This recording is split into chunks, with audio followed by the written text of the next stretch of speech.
నమస్తే, welcome dash tag you. నేను మీ రాజేష్. తెలంగాణ రాజకీయాల్లో ఒక చిత్రమైనటువంటి సీన్ ఇవాళ చోటు చేసుకుంది. వ్యూహం అనుకోండి, లేకుంటే ఎత్తుకు పై ఎత్తు అనుకోండి, కానీ ఏది ఏమనుకున్నా ఖచ్చితంగా కూడా ఇవాళ మాత్రం ఒక మహత్తరమైనటువంటి సీనే జరిగిందని చెప్పాలి. ఒకే రోజున అధికార కాంగ్రెస్ అట్లాగే విపక్షంలో ఉన్నటువంటి బీఆర్ఎస్కు సంబంధించినటువంటి కీలకమైనటువంటి ప్రోగ్రామ్స్ షెడ్యూల్ అయినటువంటి వ్యవహారం తెలిసిందే. పెద్ద ఎత్తున గత 2 రోజులుగా వార్తల్లో నిలుస్తుంది. ఓవైపు నల్గొండలో బీఆర్ఎస్ పార్టీ తలపెట్టిన సభ అయితే, రెండోది కాంగ్రెస్ పార్టీ అధికారికంగా ప్రభుత్వం తరఫున మేడిగడ్డకు ఎమ్మెల్యేలు విపక్ష బృందం అందరినీ కూడా అంటే అఖిల పక్షాన్ని తీసుకెళ్ళటం, ఈ 2 కార్యక్రమాల మీద పెద్ద ఎత్తున చర్చలు జరుగుతున్నాయి. అయితే 2 కూడా నీటితో ముడిపడినటువంటి అంశాలే కావటం విశేషంగా చెప్పాలి. ఎందుకంటే కాంగ్రెస్ గోదావరి మీద నిర్మించినటువంటి మేడిగడ్డ బ్యారేజ్లో లోపాలను సమీక్షించేందుకు గత ప్రభుత్వం తప్పిదాలను ఎత్తి చూపే కార్యక్రమం చేపడితే, కృష్ణా జలాలు దానిపై నిర్మించినటువంటి ప్రాజెక్టుల పర్యవేక్షణకు సంబంధించినటువంటి కాంగ్రెస్ ప్రభుత్వం చేస్తున్నటువంటి తప్పిదాలను ఎత్తి చూపేందుకు భారీ సభను ఏర్పాటు చేసింది బీఆర్ఎస్ పార్టీ నల్గొండలో. సో ఇక ఈరోజు 2 కార్యక్రమాలు కూడా కొంత రాజకీయంగా హై వోల్టేజ్ తలపించినటువంటి మాట. ఆసక్తికరమైనటువంటి విషయం ఏంటంటే, ఈ 2 వేదికల పైన రాజధాని హైదరాబాద్కు దూరంగా ఉండేవే అయినప్పటికీ కూడా నల్గొండతో పోలిస్తే కొంత మేడిగడ్డ కొంత దూరంగా ఉంటుంది.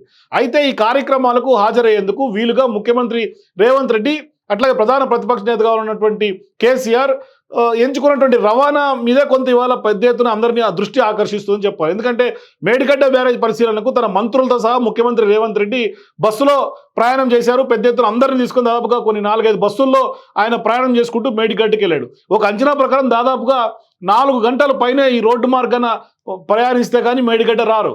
అయితే తిరిగి వచ్చేటప్పుడు కూడా ఆయన బస్సులోనే వస్తున్నట్లు కూడా మనకు షెడ్యూల్ చెప్తోంది. అదే సమయంలో ప్రధాన ప్రతిపక్ష నేత అయినటువంటి కేసీఆర్ మాత్రం హెలికాప్టర్లో నల్గొండ సభకు హాజరు కావడం కొంత ఆసక్తికరంగా మారింది. ప్రజలందరూ ఈ అంశాన్ని చర్చించుకున్నటువంటి పరిస్థితి కనిపిస్తుంది. ఎందుకంటే సాధారణంగా అధికారంలో ఉన్నటువంటి వాళ్ళు హెలికాప్టర్లో, విపక్షంలో ఉన్నటువంటి వాళ్ళు రోడ్డు మార్గాన ప్రయాణించడం అందరికీ సర్వసాధారణంగా తెలిసిందే. అయితే అందుకు భిన్నంగా తెలంగాణలో చోటు చేసుకున్నటువంటి సీన్ మాత్రం కొంత ఆసక్తికరంగా మారింది. ఇప్పుడున్నటువంటి పరిస్థితుల్లో గులాబీ బాస్ కేసీఆర్ హెలికాప్టర్లో కాకుండా రోడ్డు మార్గాన వెళ్ళుంటే బాగుండేదన్న అభిప్రాయం కొంత ప్రజల నుంచి వ్యక్తం అవుతుంది. అయితే అసెంబ్లీ ఎన్నికల్లో ఓటమి పాలే 2 నెలలు అయినా కూడా వాళ్ళ భాషలో కానీ వాళ్ళ స్టైల్లో కానీ లేకుంటే ఎట్లాంటి మార్పులు రాలేదు బీఆర్ఎస్ అనేది వాళ్ళ ప్రజల నుంచి వినిపిస్తున్నటువంటి మాట.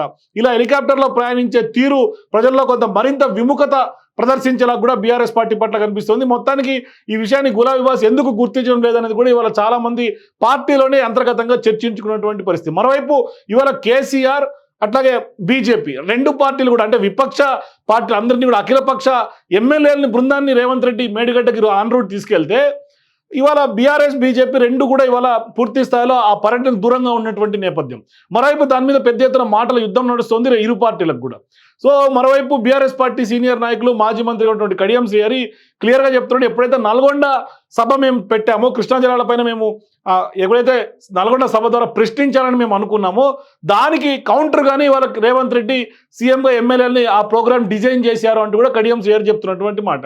ఇంకొక అంశం ఏంటంటే, ప్రధానంగా బీజేపీ ఎల్పీ లీడర్గా అయినటువంటి ఏలేటి మహేశ్వర్ రెడ్డి ఆయన ఏం చెప్తున్నాడు, ఇది ఖచ్చితంగా ఈ కేఆర్ఎంబీకి సంబంధించినటువంటి ప్రాజెక్టుల అప్పగింత ఖచ్చితంగా ఇవాళ రేవంత్ రెడ్డి కాంగ్రెస్ తప్పిదమే, ఇది బీఆర్ఎస్కి సంబంధం లేదు అంటూ కూడా వాళ్ళు కూడా ఇవాళ ఈ మేడిగడ్డ టూర్ని బాయ్కాట్ చేసినటువంటి పరిస్థితి. సో ఇండైరెక్ట్గా బీఆర్ఎస్ బీజేపీ ఇవాళ 2 ఒకటే ట్రాక్లో తెలియకుండానే పోతున్నాయి. సో ఖచ్చితంగా వీళ్ళిద్దరి మధ్య ఎప్పటి నుంచో కాంగ్రెస్ పార్టీ ఆరోపిస్తుంది వాళ్ళిద్దరి మధ్య ఒప్పందం ఉంది అని. అది ఇవాళ అసెంబ్లీ వేదికగా ఒక తెలంగాణ ప్రయోజనాలకు సంబంధించినటువంటి అంశంగా చూస్తే, వాళ్ళిద్దరు కూడా వీటికి మేడిగడ్డకు సంబంధించినటువంటి అంశంలో రేవంత్ రెడ్డి అధికారికంగా సీఎంగా ప్రభుత్వం తరఫున తీసుకెళ్తే, ఎమ్మెల్యేలు వాళ్ళు బీఆర్ఎస్ పార్టీ ఎమ్మెల్యేలు వాళ్ళు పోకపోవచ్చు, ఎందుకంటే వాళ్ళు కట్టినటువంటి ప్రాజెక్టు కాబట్టి కొంత వాళ్ళకి ఇబ్బందికరంగా ఉంటుంది. మరోవైపు నల్గొండలో వాళ్ళు ఇవాళ బహిరంగ సభ కూడా ఉంది.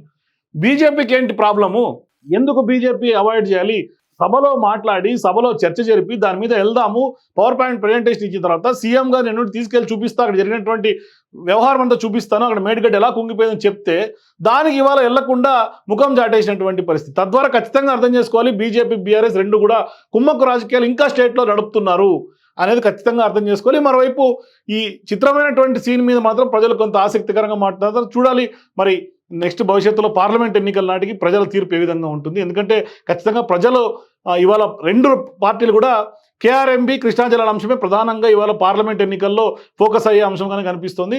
ఇంకా వోల్టేజ్ పెరుగుతుంది రానున్నటువంటి రోజులు మాత్రం ఖచ్చితంగా ఇప్పుడు జరుగుతున్నటువంటి సీన్స్ చూసి తెలుస్తుంది. For more videos please watch #.